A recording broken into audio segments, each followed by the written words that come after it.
passion leads to opportunity. I made Off Running 2012, and like I said, I could watch a show like Full House with my daughter, my mom, and that led to a screening at Paramount Studios.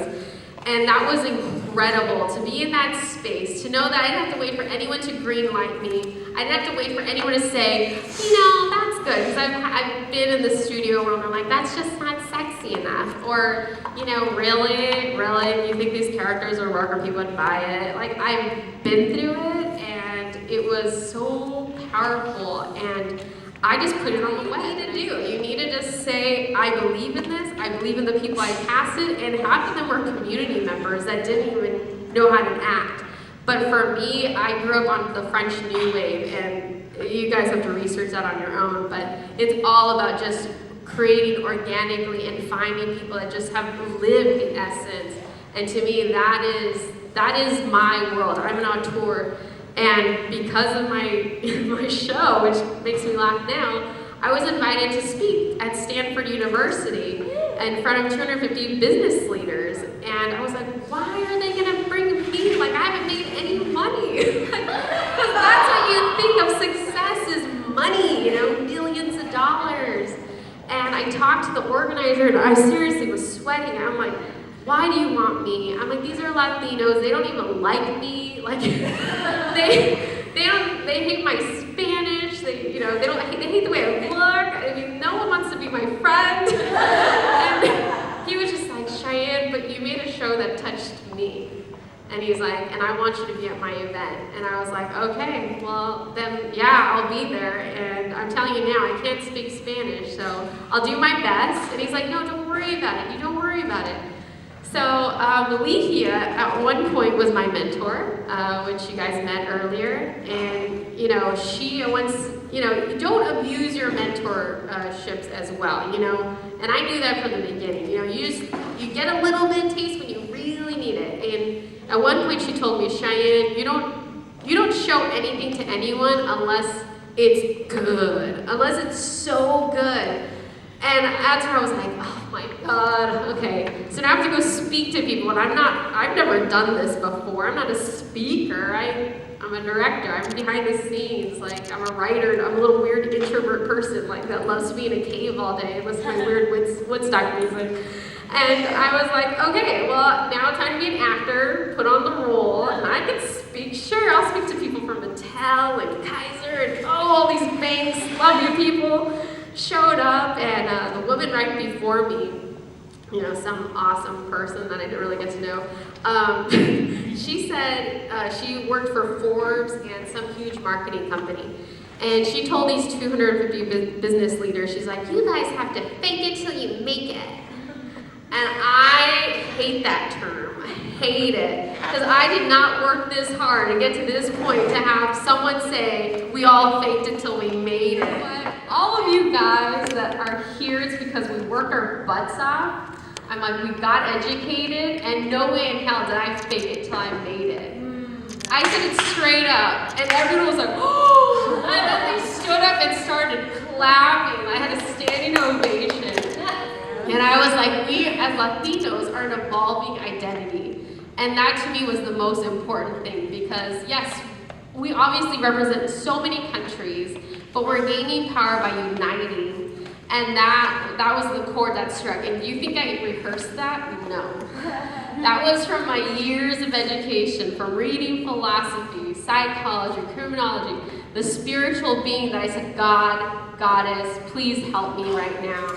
I need to communicate to these people. I'm here for this reason. I don't know why this little dork here is speaking out of all these business leaders. An amazing experience, and this guy comes up to me, normal little dorky guy, technology person, and he's like, I represent the TED, I'm a TED coordinator. Have you ever heard of TED Talks? And I'm like, yeah, every amazing entrepreneur has.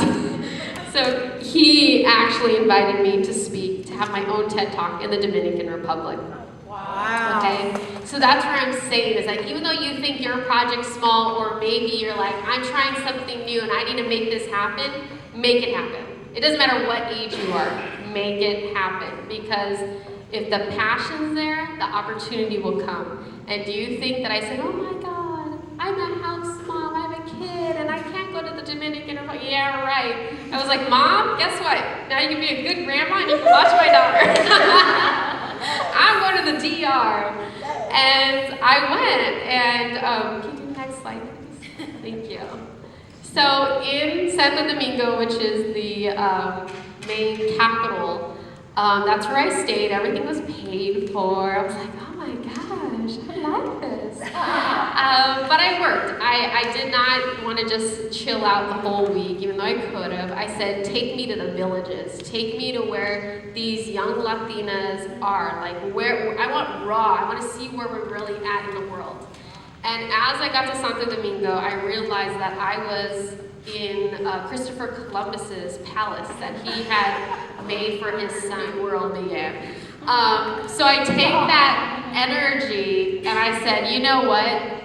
I need to change it here. Because I'm looking at this world and it's a third world country. Why isn't this, a New York? Why isn't this a Times Square if this is where it started?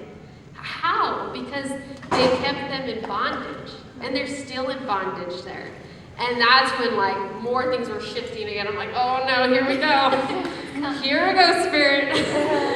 And honestly, I met these girls and I was expecting them. I mean, they literally live in huts, but you know what? They dress like all of us. And I was like, what? I'm thinking, where's, the barefoot? I'm thinking like tribal. No, they're like ready to go, but they don't have direction. I was blown away. So I was supposed to speak about my life at this village, and I'm like, no. You guys all want to be storytellers? I'm like, let's use my cameras for my documentary, and I'm going to teach you how to make films right now. And I mean, I had a translator, and luckily, of course, because this is the way Spirit works, he worked for Google, and he's just like, I will help you, I will do whatever you need to do, let's do it right now. So we're now creating our own film production right there, and these girls putting a camera in their hands. I'm like, you may not have money, but you have a cell phone. You all have cell phones. They do. They like pass them out like candy there because they want them hooked. They rather give their money to this. But you know what? It's going to work out in their benefit because they're going to be able to share their story. And I said, you need to use this. You need to get educated. Because at 15 over there, they either go to prostitution because it's legal, or they get married. Those are the only two options, unless you come from the lighter-skinned Spaniard side of Dominican Republic. And that's when I was like, oh boy, here we go. I'm going to get shot or something here. I'm going to change this right now. And sure enough, we started going at it. These girls were asking questions. We were doing it. And they made their first little short with the stuff. And it was just basic, casual conversation. But for them, it was just to say, hey, I'm in control of something. So as the week went on, I was speaking to all these different tech firms and schools in the Dominican Republic. And then finally my day had arrived. I'm like, okay, now I get to do my TED Talk. I'm like, where is our TED Talk? Because we haven't even discussed it. And he's like, oh, it's the National Library. And I'm like, oh God, this is in front of the best of the country. I'm like, okay, all right. Okay, I've done this before. Sure I have, no. But I know leadership is leadership, and it doesn't matter what success is to you. It's not about money, it's about the legacy you bring and about what you're speaking and being a true communicator. And that night I had a dream, and this light being came to me, and it was really intense. And the being, I guess telepathically told me there was going to be an earthquake. And I woke up in a panic because in my dream I saw the stage, I saw this beautiful National Library, and I woke up and I told my husband, oh my God, I don't want to do this because there's going to be an earthquake and I don't want to die here. And all the fears came back. My daughter, oh my God, was that the last time I'm going to see her? And he's like, Cheyenne, it's a dream. And I'm like, no, my dreams are different. And he's just like, relax, this is your fear, this is your fear talking, and obviously nothing else can stop you but a natural disaster in your mind, so think about that. And I was like, oh, shit, okay. So I meditate regularly, and I believe you all should learn to do that. Meditation, that's why I brought up the affirmations, because that is that's my mantra, this is my new belief system is meditation, clear your mind, and it's about the energy of you. So as I get up there, the TED speakers are amazing. Everyone there is like out of control, insane, successful. And then as I'm about to approach to speak, I just kind of like drew a blank, and all of a sudden I'm just going with it. I'm like, okay, Spirit's leading me, and all of a sudden I'm like, we're walking around in a circle, and I'm saying we're lighting the circle of life, and you can see my talk on TEDx talk on YouTube. But I told everyone that we're living in our own movie right now. As a film director, you need to take yourself out and say, guess what? You're the star of your own movie. So how do you want it to be? Like, how do you want it to end? Like, really look at that. Like, what are the highlights you want to see, and how can you create that? And I said, and then it just came to me. I said, okay, well, now we need our soundtrack. I said, now that we've gotten to this point where you know that by using your community, using the resources you have, you can create anything you want. I said, so now everyone stomp your feet as a vibration to know that when you're ready to go, you're off and running. So the whole National Library is stomping their feet, and the whole place is shaking. And I'm like, this is the energy, and everyone was pumped, and then I'm like, you gotta go out there and you're off and running and make it happen. And then, no joke, like standing ovation, I'm like about to fall, I'm like, hold it together, Cheyenne, hold it together. And I'm like, okay, I got this. And I'm walking off stage, and then this man came up to me, and he was in tears, and he's like, you just took me to that next level. He's like, I can't ever, I don't know what to tell you. And all these little girls ran up to me, as you can see in that picture, they're volunteer college students, and they were just like, thank you. And that's finally the praise that I was wishing, was the gratitude, the acceptance of who I was, and it was okay to be the little alien weirdo, you know? And my husband after was like, do you realize that you created the earthquake? And I was like, what? He's like, the stomping of the feet, the whole place was shaking. He's like, you created the earthquake. And forget it. I broke down. I was like, in a corner, and people were like, are you okay? I'm like, fine, just give me some. And that's how I've been leading my life since, is you gotta follow the Spirit, and Spirit will guide you, and don't be afraid of those unfamiliar spots. Don't be afraid of the unknown. Don't be afraid of third world countries. Don't be afraid of who you are, because this is the time, and there is no other time.